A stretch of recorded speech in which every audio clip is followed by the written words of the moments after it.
What's going on, Raider Nation? It is Primo's Preview. Let's talk about it.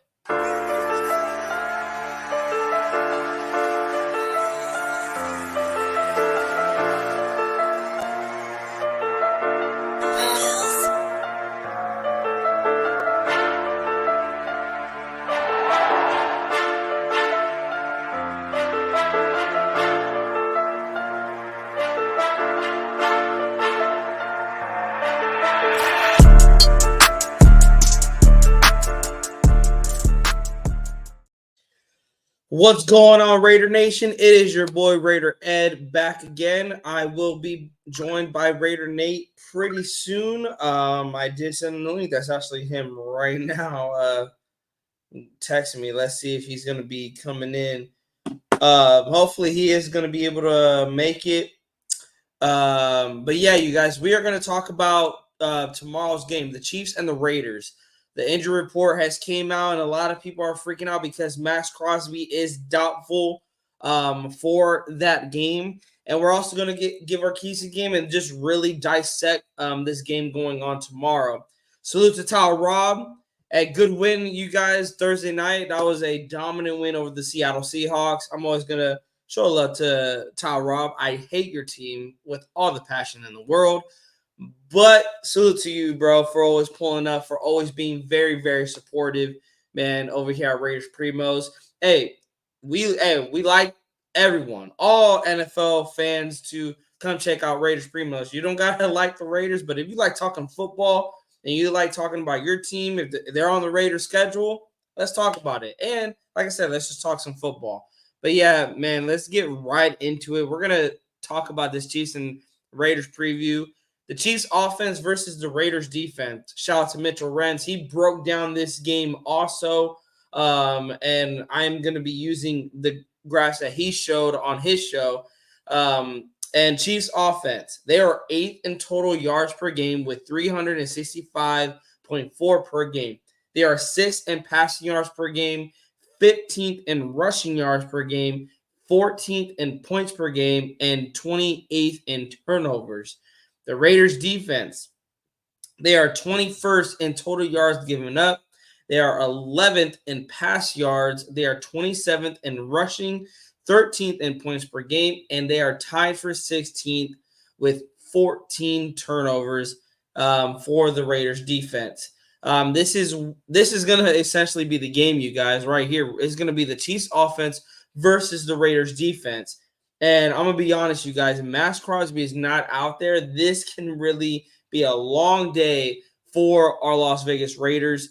And into now, let's look into our Raiders offensive line. Now, versus the Giants, Colton Miller had a 63.3 pass block and a 57.8 run block. Dylan Parham had a 77 pass block with a 56 run block.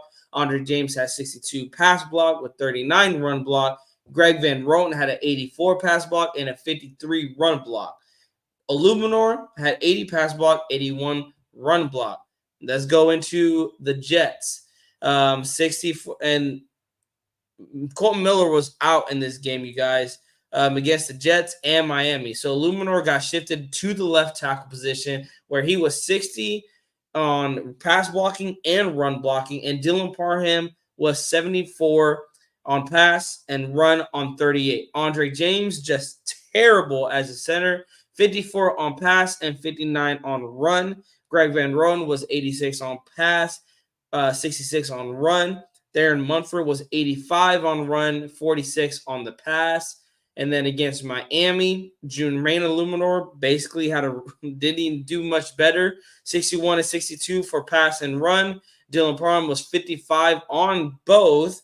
Andre James, kind of a step in the right direction, 72-76. Greg Van Roten was 74 and 53. Thayer Munford, 59-62. The edges, it seemed that it got them really, really shaken. Las Vegas starting line overall grades.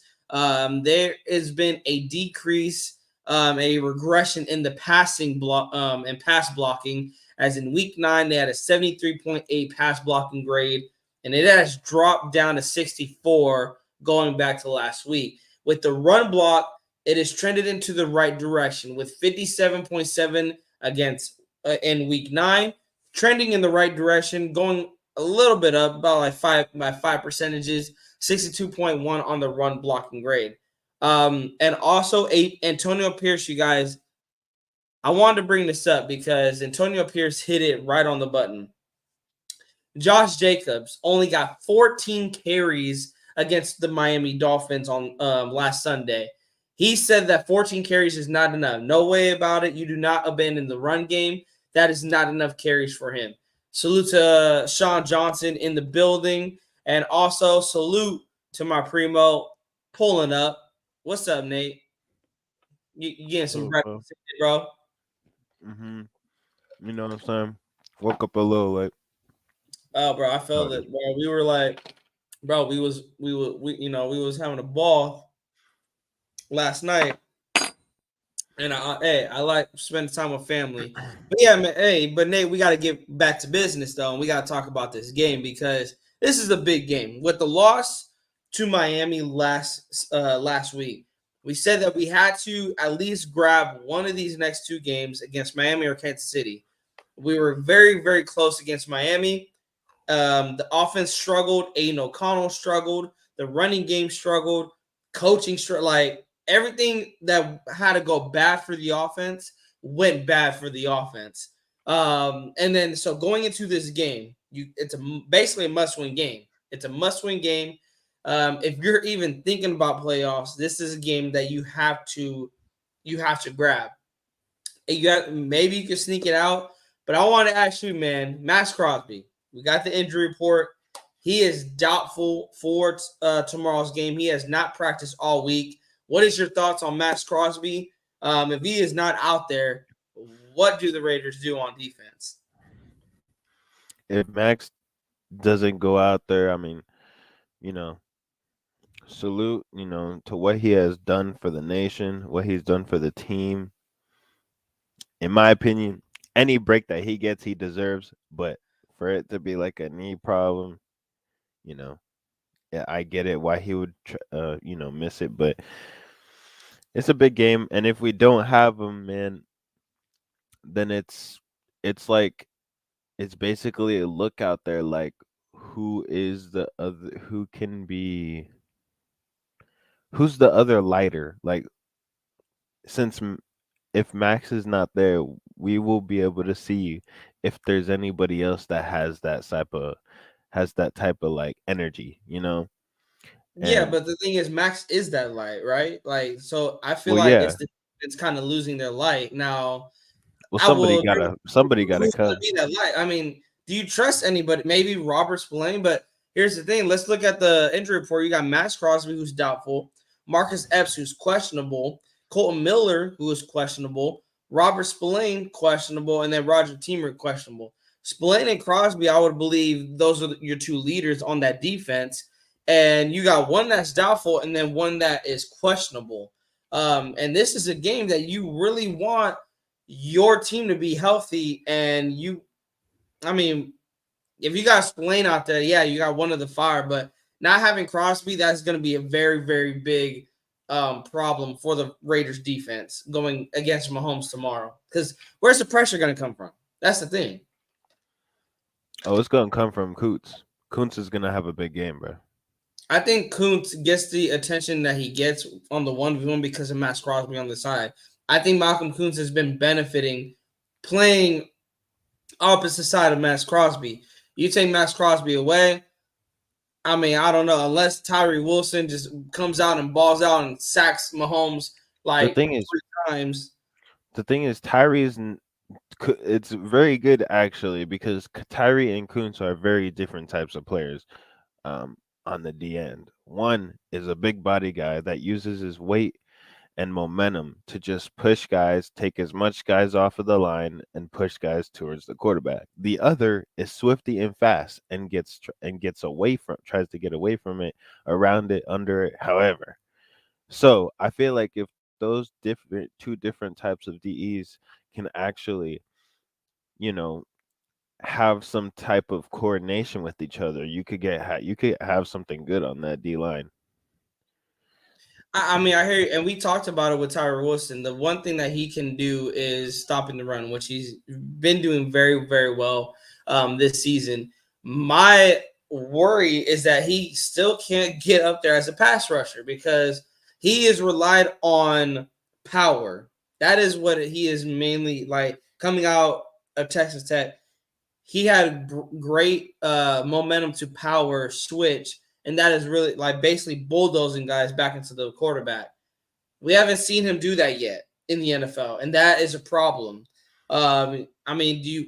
I want to ask you this, Nate. Do we now have to hold Ziegler and McDaniels are not here anymore, and it seems Tyree Wilson is becoming that bust. He's becoming that bust, and I don't want to call him a bust yet because it's still early, and he could pop off next season.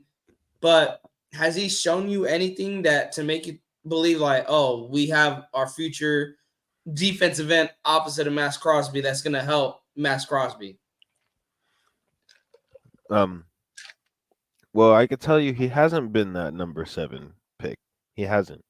You know, that number 7 pick is well above his standards so far, and hopefully it's for a limited time, which is why the only thing I'm looking for young guys is improvement. Yeah. Whether if it's slow, fast, you know, all I want to see is improvement. And if he can, if he can just keep improving in some way somehow, like he needs different examples, to get him to have him like think different off the line. Like if there's like different situations, like if he has to go around somebody, spear somebody, I don't know, bro. But Like the thing is Nate, he doesn't have the measurables to be bendy like a Malcolm Kuntz, to have the motor. Like he's slow as hell. Like when I'm watching him off the line. Now, has he gotten better off the line? A little bit. But when it comes to rushing the passer, like I feel like you need to grab someone that has that same motor like Maxx Crosby. Now, don't get me wrong, Maxx Crosby is one of a kind. You're not going to find someone with that motor. But what I'm saying, someone that can get close to having that motor, like having that speed, that strength, not just full on strength and power, because even Tyree Wilson hasn't been utilizing that power. Like he's non-existent when he's getting blocked. So it's like we're looking at Tyree Wilson like, hey, if Maxx Crosby is out, this is the game, Tyree Wilson. You need to, like you said, Nate, he needs to come out and be that 7th overall pick. He can't be that bench warm, but he also hasn't been getting a lot of playing time. Salute to the 7 people in the chat. Thank you guys for pulling up. Hit that subscribe button. Hit that like on the way in and hit that bell so you guys are not missing anything from Raiders Primos. Sean Johnson says, do you think with Maxx Crosby not playing, we would see if this defense is for real or fraud? Or you can't judge it based on how impactful Maxx is. Sean, you can't. And also, I think this defense showed that they were for real based off last week against the Miami Dolphins. I mean, Nate, me and you talked about it. Like, what was your thoughts, my brother, on that defense? I mean, all season, we were saying, is this defense for real? Is this defense for real? Well, we can't really tell because of the offenses that they went against. They went against the Buffalo Bills. They got blown out. But let's remember, it's because an offense turned the ball over like 3 times, I believe, and they couldn't get anything done outside of that first drive of scoring a touchdown. Against Denver, they held them to 16 points. Steelers held them to 23. Chargers held them to 24. Like, they were holding some of these top offenses after that Buffalo Bills game. Now they go into a week against Miami, who is the number 1 scoring offense at home, number 1 offense at home in the NFL, and they hold this team to 20 points, a missed field goal, 3 turnovers, and 2 sacks. That is the stat line for this Raiders defense. Now they're going against another tough opponent in the Kansas City offense. We know what Mahomes is about. But I have to answer this to Sean Johnson's question. I think this defense is for real. Now, if Maxx doesn't play tomorrow, I'm still going to say this defense is for real. Like that's like the Denver Broncos missing Von Miller when when he was balling out for them. Like when you miss, like that's like take away Khalil Mack from the 2016 Raiders defense. The impact that Maxx brings to the Raiders defense, yes, that will be missed, and you can't judge the Raiders defense tomorrow if Maxx does not go out there. What about you, Ned? What do you think? Yeah, when people be like, "Yo, if I mean, if you have like if people were talking about like Meek Robinson like is one of the key pieces to that backfield and we lost him, we were still pretty good back there, like we kept him in check. We did let him throw yards for yards and yards and yards and yards, but it's the points that really matters, and that backfield kind of locked down in terms of like the touchdown wise. Um, the Dolphins defense is gonna get their yards. That's what they specialize in, middle of the Yeah, field yards. they were. So that's why I don't even hold the yards against them. I'm like the fact that they held them to 20 points is crazy. Yeah, I agree. Salute to Anthony Estrada. He says, "Yo!" Salute to my primos in the panel. Man, I hope Mad Max is cleared for tomorrow because he's for sure the captain of this defense. Don't get me wrong. Defense is legit, but they might go flat. And I agree, Anthony. I agree. If Max is not out there, but I wanted to ask you this, Nate. Do you think Max Crosby plays tomorrow? He's doubtful. He's not out. When he is listed as doubtful, that is saying that he is likely not going to play, but there is still a tiny chance that he can play. Do you think Max Crosby plays tomorrow? Uh, hey, this is Adam Schefter. I am looking at it right now. I am reporting that Max Crosby does have his helmet on the sideline of ahead of this game. Um, it looks like he's ready to go. That's what Antonio Pierce says. Back to you.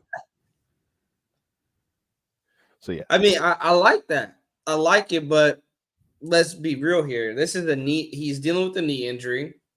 Hey, He's been on the injury report all season long, just put and some this is the first time we've seen him like doubtful.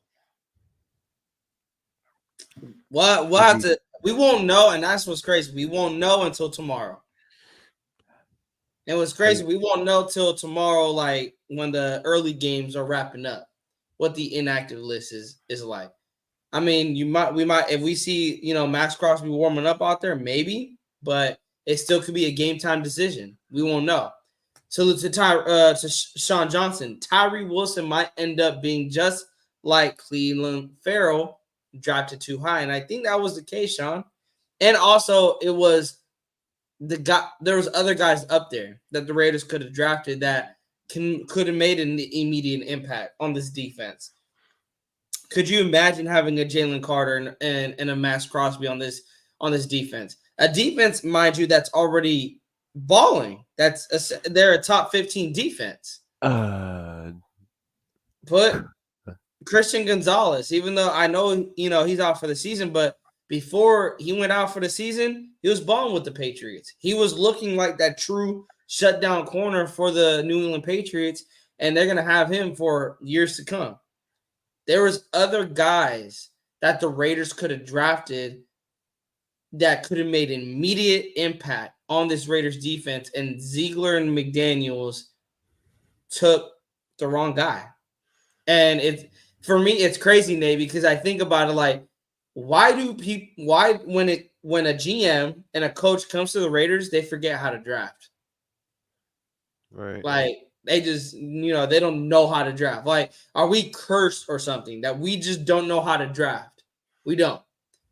Sean says, what we have going for us, this is the weakest Kansas City offense in the Mahomes era. Yeah, Nate, I wanted to, because you watched that Monday night game, and we were clowning Marquez Valdez-Scantling. The Kansas City Chiefs lead the league in drops. They lead the league in drops. And they also, in 3 straight games, have not scored a single point in the second half.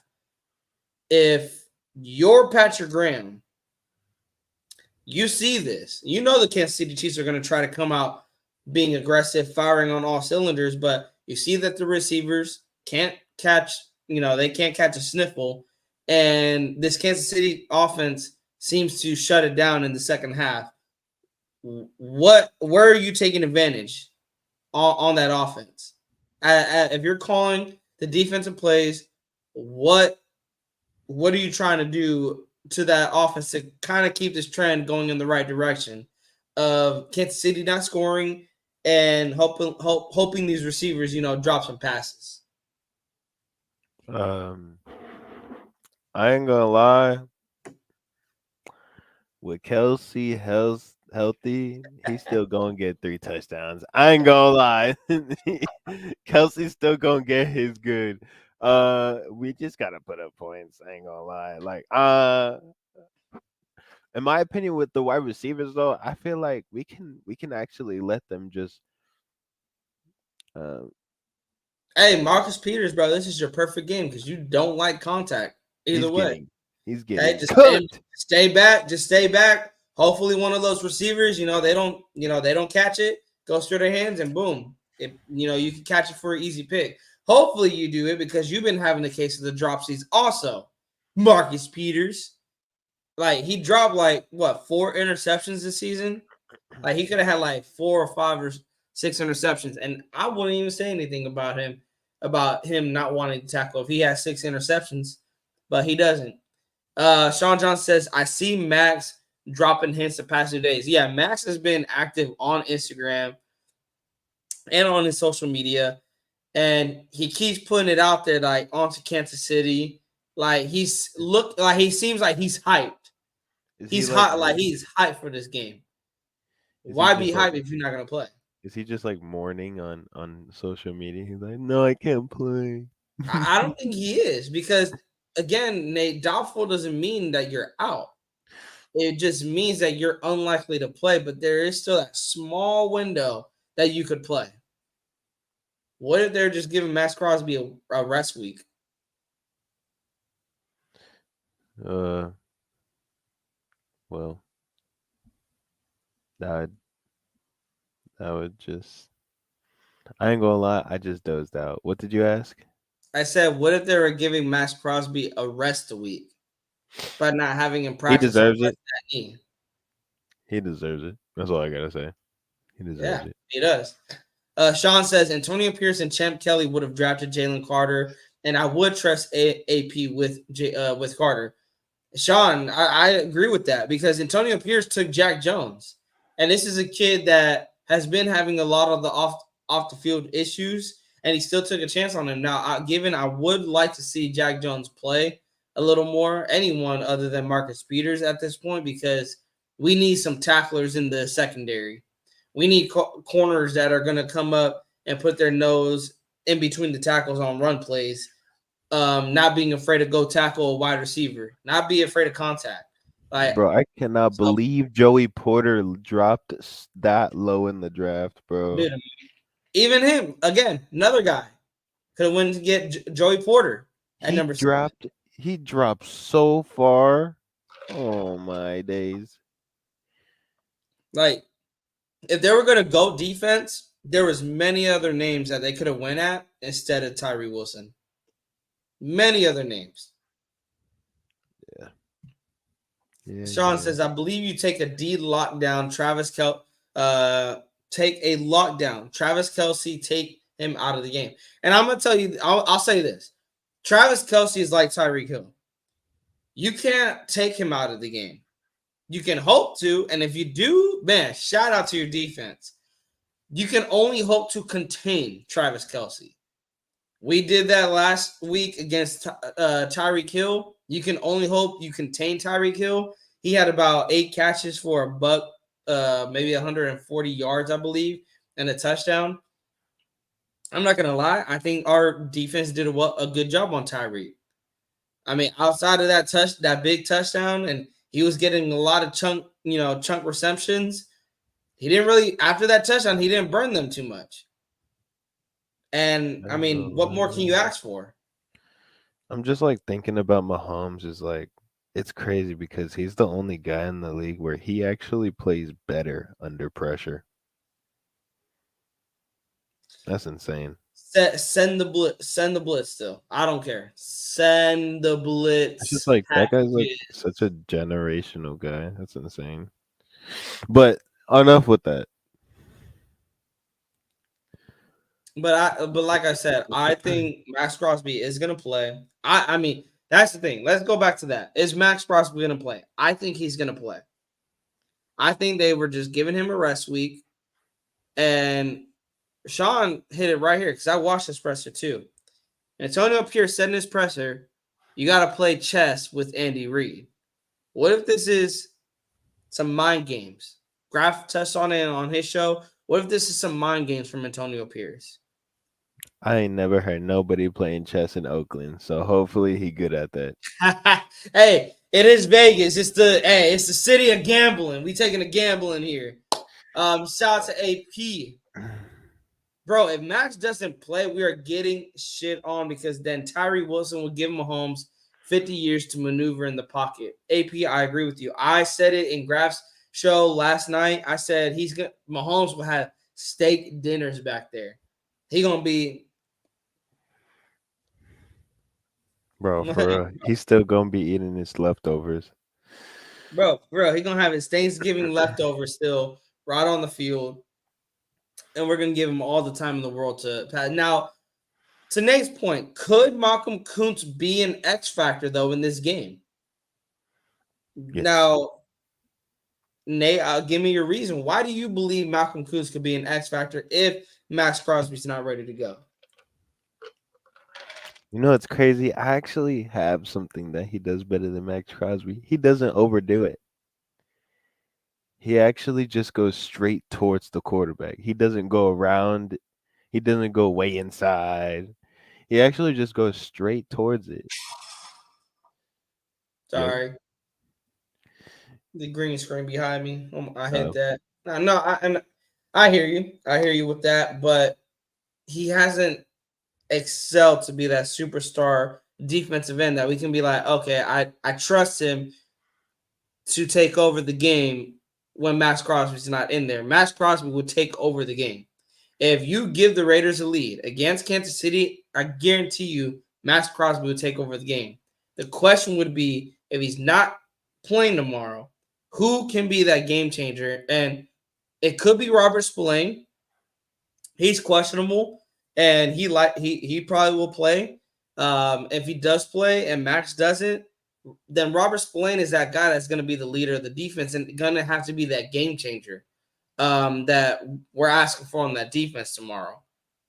Sean says we may give Mahomes all the time in the pocket, but if he hits if his receivers drop the balls, then that's good for us. The Chiefs lead the league in drop passes, and yeah, Sean, we just talked about that, and I want to ask you, Nate, do you think that carries over to Sunday? I mean, they're late in this yes, season, and they got a case of the dropsies. bruh. So I we seen it. actually believe we're gonna see more black than red this weekend. Hopefully, bro, because if Allegiant I Stadium becomes Arrowhead Stadium, Nah, we can't Las let that happen, bro. Like Arrowhead Vegas. we're on a high. We need the peoples to pull up, bro. Like we can't see a bunch of red, bro. Now let's switch gears here. Let's talk about this offense versus the defense, Nate. How do you feel about the Raiders offense going against a top 10 Chiefs defense? Mm, that pass rush. Man, that boy is gonna scare the heck out of freaking O'Connell. I ain't gonna lie, cause he would scare the heck out of me just running towards me like a freaking rhino. Um, well, it all comes down to timing on how fast he lets go of the ball. You know, in the pocket because we know from last game he cannot run whatsoever. He should never try to run ever whatsoever. Um, or else he'll get speared like earlier yesterday. like Tua did, because he tried to run inside the end zone. If anybody saw that, and he got speared. Um, but yeah, it's all about the timing that Aiden O'Connell gives himself before throwing the football, and I feel like as long as he could get that ball out, he's in my opinion he's accurate enough from short pass, medium pass, and maybe I don't know. He's still not as accurate as we hope to be in the deep pass, but from short, medium, and a little bit in the deep pass, he's like pretty accurate. I, But I I think Aiden O'Connell needs to have better pocket presence in this game, but also to the offensive coordinator. He needs to both hard agree. I don't understand. Like Aiden O'Connell has issues holding onto the ball already for too long. So why are we calling plays that are kind of forcing him to hold on to the ball too long? You're calling plays that were routes they take time to develop, or you're only sending two wide receivers out running routes. Like you don't have four wide receiver sets or a three wide receiver set with two tight ends and a running back in the backfield. Like you're not calling plays that is going to benefit your rookie quarterback. And what I love is that Antonio Pierce brought that up, that they couldn't put the blame all on Aiden O'Connell on Sunday. Does a quarterback have to take care of the football? Yeah, and Aiden needs to do a better job at that. But this loss doesn't go all on Caden or on Aiden. They win as a team, they lose as a team. And I think for this offense, the blame goes to for them losing. It was to all of them. Josh Jacobs couldn't run the football efficiently. Aiden O'Connell was turning over the football. Bo Hardegree was not calling a good game from the jump. He was not calling a good game. Um, they had so. What is the key? I would say we could go into this. What are the keys to the game for the offense? Run the football. Don't have Aiden O'Connell hold on to the ball too long. Try to get the ball out quick for him. And also Aiden O'Connell, use your legs. Like, don't be a statue in the pocket. Those are my three keys to the game for the offense. But yeah, Nate, what are some things that the offense needs to do compared to last week? Very, very close game, but they could have came out with a win. How do they avoid that same exact outcome come tomorrow against the Chiefs? um, we we have to do more of those um trick plays. Because I actually think I have more confidence in trick plays under AP uh um, way more than McDaniel's. Um, so run more play, call up more plays for what's his name, Tucker and Carter. Mm-hmm. Um, my actually, I have one thing, bro. The Go ahead. only thing that we need to do, the key of the game for the offense, is number three. Number three is the key of the game. That calls for third down conversions, number three, and third and run pro. That's it. That's all. That's all we need to win because that takes time off of the clock. You know, with running Yeah, I with heard. Carter and I mean, we've never really like gotten converted on the first down like on like a second down in a while, like pretty easily within a whole drive. So I mean, we've always gone to like third down to have to convert. So get those convert on those third downs. Use number three and throw to Renfro. You know what I'm Yeah. saying? And I like that. And again, not shouting out the Chiefs defense, but they have been balling out all season long. The Chiefs defense ranks number fourth in total defense. They are they are fifth in sacks with 36, and they are tied with the Raiders and the Dolphins in turnovers with 14. and the Vikings. I'm trying to sort it out, but I can't. Well, that special teams is gonna go crazy in my opinion. My prediction: Carter So returns one they're like punt. in the middle of the pack with a lot of the Chiefs defense is basically like the Raiders, but more sacks like that they are getting. So Chris Jones, that is your X factor right there. Andre James, which scares me. I'm not gonna lie. Andre James going against Chris Jones scares the hell out of me because Chris Jones eats Andre James like James lunch. He eats his lunch for dinner, breakfast. Like he's like that bull, bro. He is that bully that's like, where's my lunch? I see Carter bringing it back for a Teddy this week. Special, hey, you said it. Special teams really has to play a big part in this game. His first Teddy, But I maybe. want to ask you, Nate, is that now I want to ask you, you say special teams has to, even score points. Does that tie into the lack of confidence you have in this offense to put up points? No, I don't have really lack of confidence. Uh, for either of the phases to get put up points. I mean, so far I feel like that we've done a way better job than we've ever done in a really long time converting, in the red zone, actually getting tutties and actually getting touchdowns.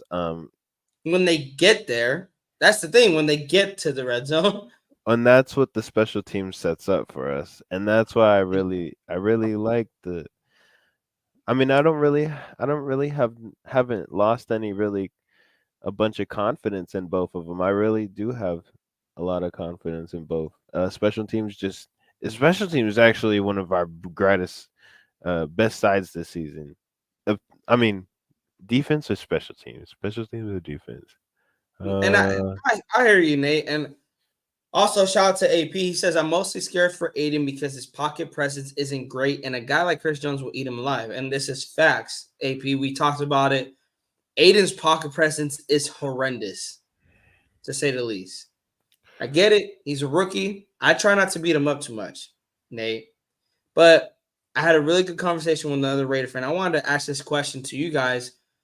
Have you guys seen anything from Aiden that doesn't make you think he's nothing but a backup quarterback, like a future backup quarterback? Because I look at him as a potential future backup quarterback. Right now, he is not showing that he is the future or that he can be that guy. What he's showing is that he could be a backup quarterback. well, in my What opinion, people don't judge off of that only off of the first 5, 6 games. People actually take a couple years or maybe more to actually step up their game and grow. Um, the only thing that what we have, like the reason why we're actually having to judge him this early is because he got forced into this situation, with the other quarterbacks being absolutely dog water. Like we had no other option, and it actually sucks for homie. I mean, times the time he won't get another three. He won't get like 2 or 3 seasons to show us. I feel like because our fan base is really, we are up really and hard and down? We're up and down. yeah, we're like really hard and determined on who should stay, who should not stay. We're really quick with our decisions. Um, if it's, I mean, not with not with the other guy. Took 9 years, but uh, But hey, and I don't want to bring him up, but even then, we even thought he was the guy because of how he played in his rookie year. There were some flashes that he had. He had a 4 touchdown game against the Chargers. Given that, yeah, he threw an interception late in that game. He beat the Chiefs that the Raiders haven't seen in a long time. He beat the Niners that year and he beat the Bills. And those were 3 teams. They went 3-13, but late in that year, they beat 3 potential playoff teams that year. Yeah, they went 3-13, but they beat 3 potential playoff teams. They had something that they could build off of. That's why I think, but that is why I think Aiden is a backup because he hasn't shown anything to us. I'm gonna ask you this: what are the things that he lacks? Pocket presence, doesn't run. Because the interceptions, they could go either way. Because the one against Miami, the first interception, Trey Tucker should have kept running his route, and he basically gave up on the route. And easy pick for Jalen Ramsey. And Jalen Ramsey made a hell of a play too. His decision making, Aiden's decision making against Miami, he made poor pocket presence. The thing is, the pocket presence we've seen since against the Jets, that his pocket presence has been non-existent. The quarterback decision making was literally on the show against Miami. It's 4th and 2, and you take a deep shot for a touchdown. You don't need 20, 30 yards for the touchdown. You don't need the home run ball. It is 4th and 2. All you need is to pick up the first down. You got Devontae Adams running wide open right in front of you. And instead, you target a double coverage instead of taking the one-on-one and getting the first down. At the end of the game, he takes another home run ball into double coverage yet again, and he pays the price for it. Now, again, he's a rookie. He'll learn from it. But the thing is, I don't want to go down that road again. He'll learn from it. He's going into his fourth consecutive week, fourth consecutive start. I know he has 5 starts, or there's going to be a 5th start, but 4th consecutive start. This is the week that he has to show up. He has to go out there, put up 3 touchdowns. He has to move around in the pocket. He has to escape the pocket. He has to make those accurate throws. Someone needs to tell Aiden, hey, our teammates, the guy you're throwing it to is the guys in the black jerseys, not the white jerseys. Because I seen a stat, you guys. Raiders quarterbacks all together, 10 touchdowns to 17 interceptions. 17 interceptions if you combine all the quarterbacks. Aiden right now has 3 touchdowns to 6 interceptions. He's on pace to join Jimmy G. In the same amount of time that Jimmy G has played, Aiden is going to be right there up with him if he continues this trend of bad quarterback decision-making. I know we knocked on Derek Carr for checking, we called him check down Charlie, but it was because he checked down the ball way too much. Now, we always talked about in the NFL, Nate, especially on offense, you need to find balance. This comes from the play caller. This goes down to the quarterback, goes down to the rest of the team. I beat up on our former quarterback because he checked down the ball a little bit too much. And then when he did take a deep shot, he overthrew them by like 10 yards. Aiden is starting to go down against Miami. He reminded me of DC. He made good throws there, but he gave you hope just for him to take that hope away from us. He made decisions. Now, there's a difference here. One's a 10-year vet. One's a rookie. What doesn't help Aiden out, though, is that he's 25. So the thing is, how much time do you have with Aiden? How much time can you wait with Aiden to get it? This is why I said you draft a quarterback in 2024. You draft a quarterback. You let them battle it out. If you want to go with Aiden, you can. But you draft a quarterback so you're not handcuffed to Aiden. Because if that is the case, because I agree with you, Nate, people got to realize this. Aiden was thrown into the starting job. He didn't have any knowledge of the playbook because Josh McDaniels didn't coach him to learn the playbook. Josh McDaniels was not coaching Aiden O'Connell to ever become the starter this season, which blows my mind because you are signing one of the most injury-prone quarterbacks in the NFL. He doesn't prepare Aiden. Going into that Chargers game, he doesn't prepare Aiden. And Josh McDaniels gets fired. Aiden O'Connell takes over, basically as that rookie quarterback that doesn't know anything. So, do you give Aiden another year with Antonio Pierce or with whatever head coach there is? And he, he's I want to say he's a starter, but he earns that job for now. He'll be 26 next year. Again, how much time do you have with him? He's 26 next year. I say this. If he doesn't get it next year, if he by somehow becomes the full-time starter next season, if he doesn't get it, you cut him. You either cut him or you put him on as the backup. Because I said this. If Aiden O'Connell was never meant to be the guy, and this is not speaking from Raider fans, because the argument when I was saying put Aiden in, what do you have to lose? The argument was maybe he's not ready. Maybe Josh McDaniels doesn't trust him. I don't care. You drafted him in the 4th round. You're telling me a guy that you don't know what you have in him is better than the guys that you know what you have in them? Brian Hoyer, a solidified backup. Jimmy G leading the league in interceptions right now and can't stay healthy for the life of him. And you are not wanting to put in Aiden O'Connell? Like, Aiden O'Connell has been through a lot this season. So if he is here next season as the full-time starter, he got to go out there and take the lead by storm. But I'm going to be honest, he's got to use this season. He's playing these games, Nate. He is starting these games, and this is basically his probation period of his new start of his job. And he hasn't shown anything. He hasn't thrown for 2 touchdowns yet. When we got guys like Will Levis throwing for 4, even though Will Levis, I don't know, had a terrible game after that game against the Falcons, 4-touchdown game. CJ Stroud balling out.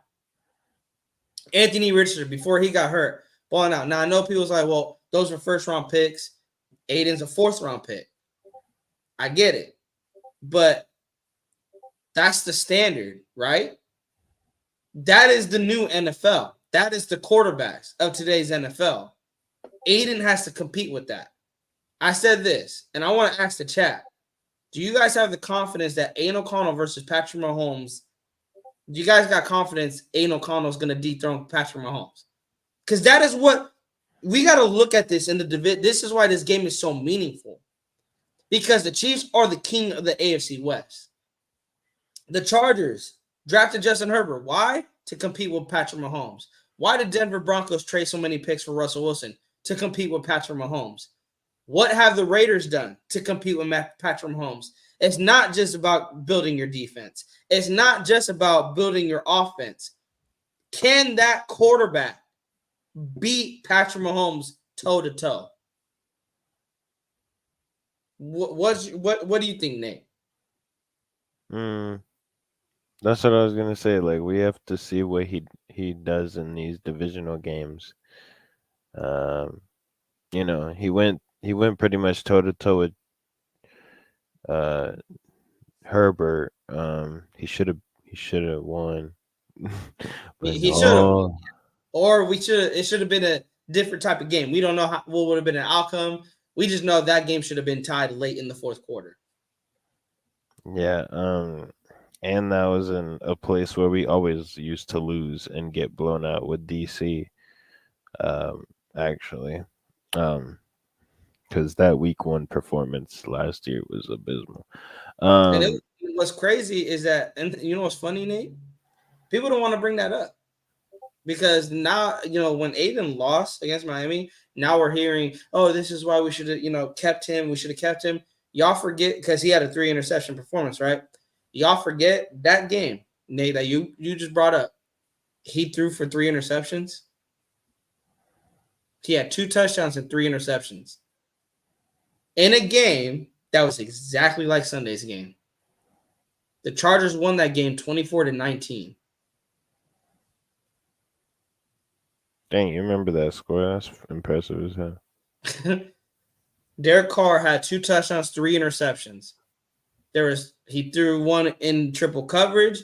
He threw one to Hunter Renfrow. It was a 2-yard pass and he got intercepted.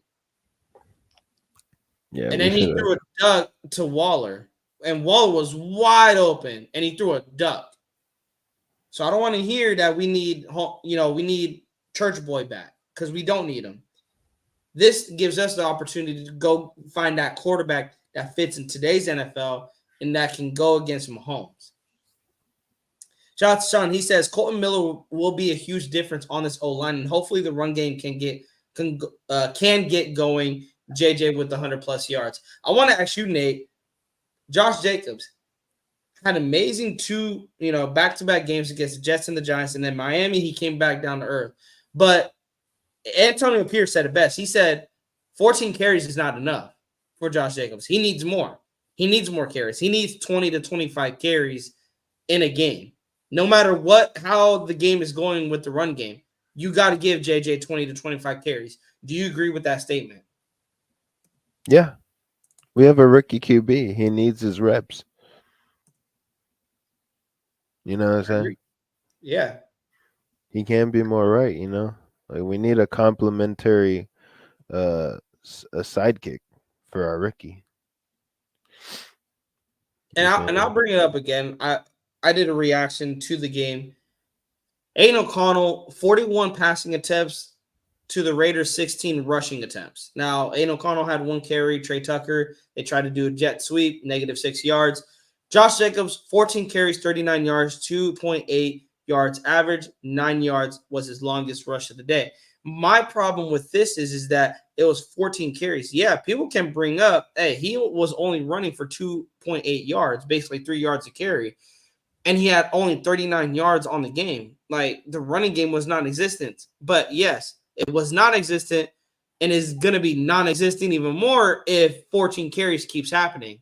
If you keep, and we said this with Josh McDaniels, you're forcing your quarterback to be a quarterback that they're not going to be. You can't put 8, and this is why I want Antonio Pierce as the head coach. Antonio Pierce acknowledged it. He said we cannot put the game, we cannot rest the game on the shoulders of Aiden O'Connell. We cannot expect Aiden O'Connell. Now, he's not throwing Aiden O'Connell on the bus. He's just basically saying, like you said, he's a rookie. You can't just, hey, Aiden, go win us the game. It's like, no, there needs to be a balanced attack. We need to get the running game going. We need to take the pressure off of Aiden. And I agree. I agree with that. But my thing is, why run away from the running game? And that goes to Bo Hardegree. I don't got confidence in Bo Hardegree after that type of play calling, because none of those plays was working.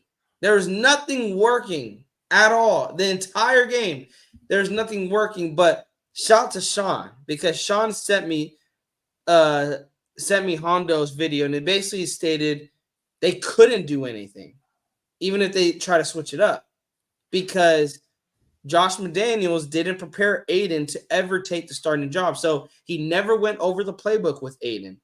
Going into this game, they had about 60 to 70 plays lined up for this game, maybe even 80. Vic Fangio called an amazing he shouted out Vic Fangio calling an amazing defense, because basically the Raiders playbook went from like 60 to 70 plays to like 25 to 30 plays, because of how that defense limited what the Raiders wanted to do. They wanted Aiden to beat them, and Aiden didn't live up to the job. Yeah. Shout out to that Raiders fan. He said, would it be nice if Tyree Wilson were to step his game up? Yeah, we talked about it earlier, that Raiders fan. Tyree Wilson needs to have a big game if Maxx Crosby's not out there. And I'm going to be honest, that Raiders fan, even if Maxx Crosby is out there, this is still the game Tyree Wilson needs to step his game up. It's a divisional game. We need to pressure Mahomes all day, and I don't trust our offense to put up 20 points this game. I'm going to be honest. It's a very, very big ask, but this defense needs to hold the Chiefs under 20 in order for us to win this game. Yo, I just realized That's a this bold. game's tomorrow. Let's Yeah, go. this game is tomorrow. Tomorrow morning. Oh,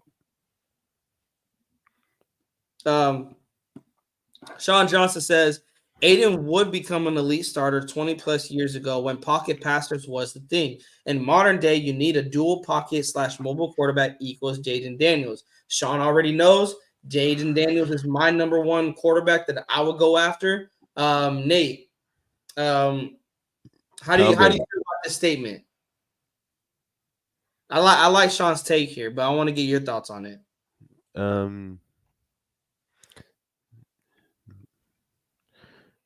Become elite starter. Yeah, 20 years ago. He's Brett Favre's son with pocket passer. Brett Favre's. The modern day, you need a Brett dual Favre's. pocket. I mean, yeah. Almost every quarterback nowadays is a dual pocket quarterback, mobile quarterback. I don't know who Jaden Daniels is, but yeah, that's facts though. He's a quarterback from LSU. We'll just call him Tom Brady. Right. He is not Tom Brady, bro.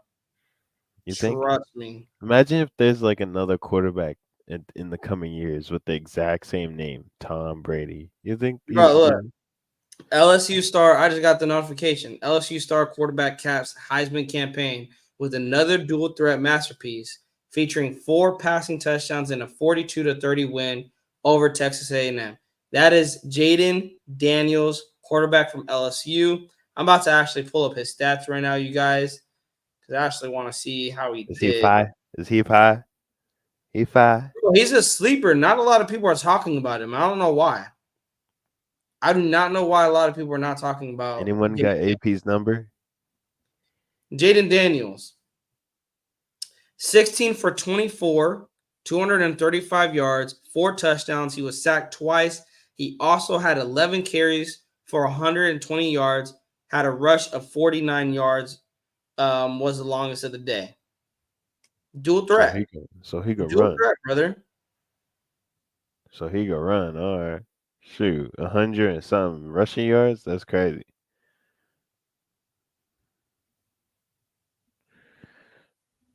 So, and it's like what Sean said. It's a new type of NFL nowadays where we need a dual threat mobile quarterback. We need to stop trying to keep the pocket passers going. It's funny, Sean. I'm not saying Terrell Pryor would have been, if he was in this type of situation, he would ball out. But you need that type of you need a Terrell Pryor without the bad arm that couldn't throw for anything. That would move, that would run at the pocket if there was nothing downfield. That would run for first downs. It opens up the playbook big time.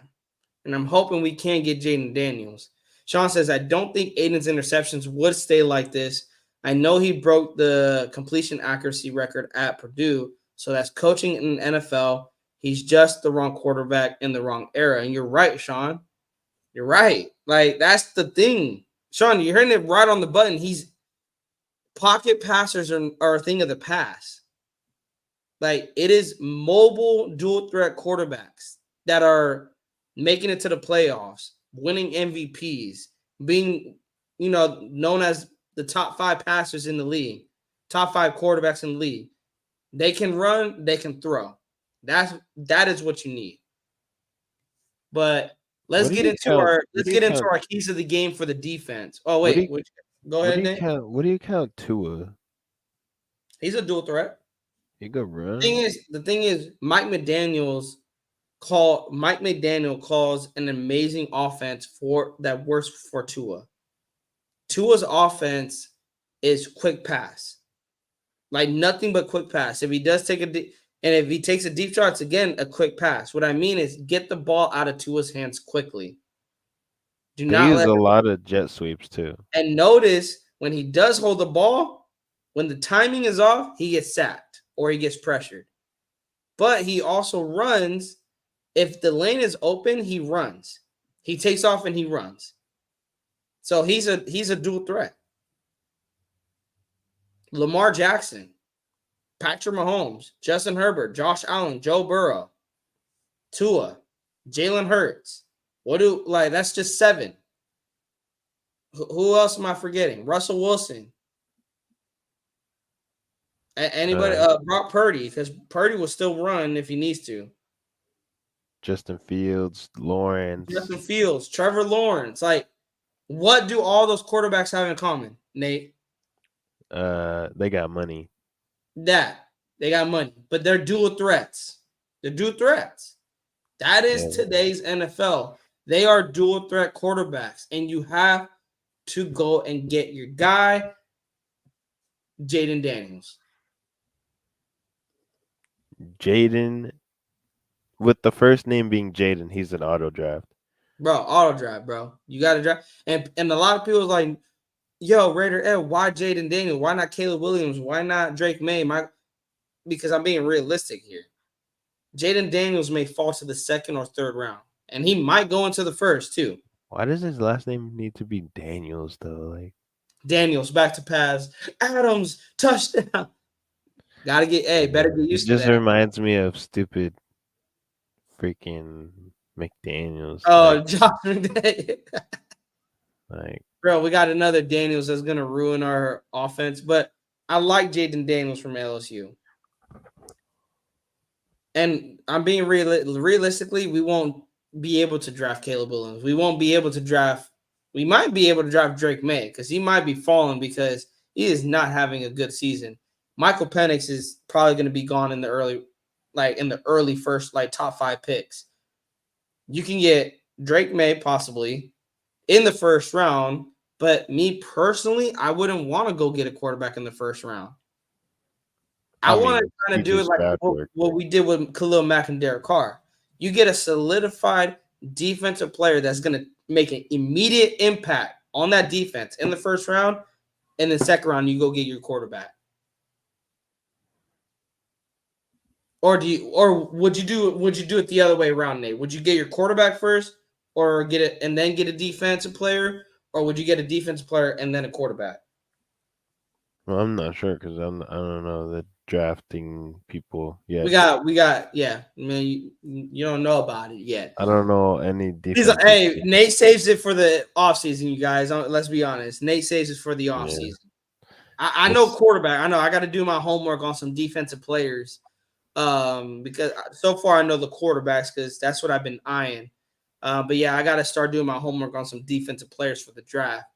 But Nate, give me your keys to the game, brother, for the defense. What are the 3 keys for this defense to help the Raiders pull off a win at Allegiant tomorrow? For the defense, I'm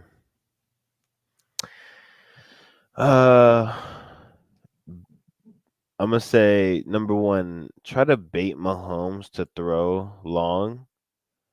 That's where we can actually get our turnovers. Number 2, start Nesta Jade Silvera.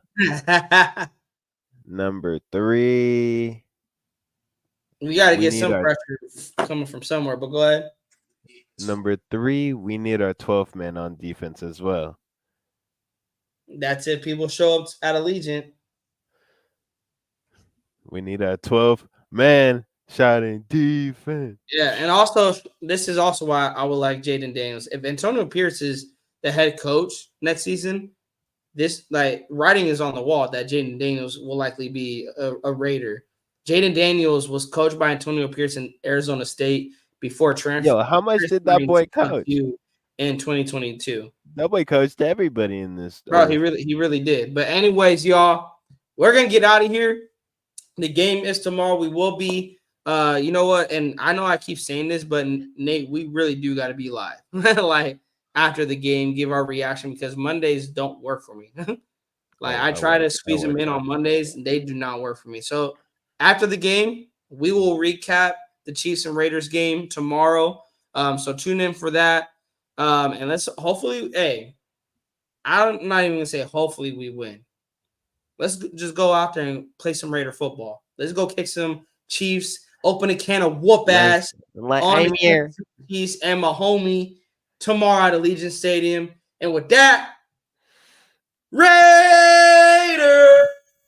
Just one bit.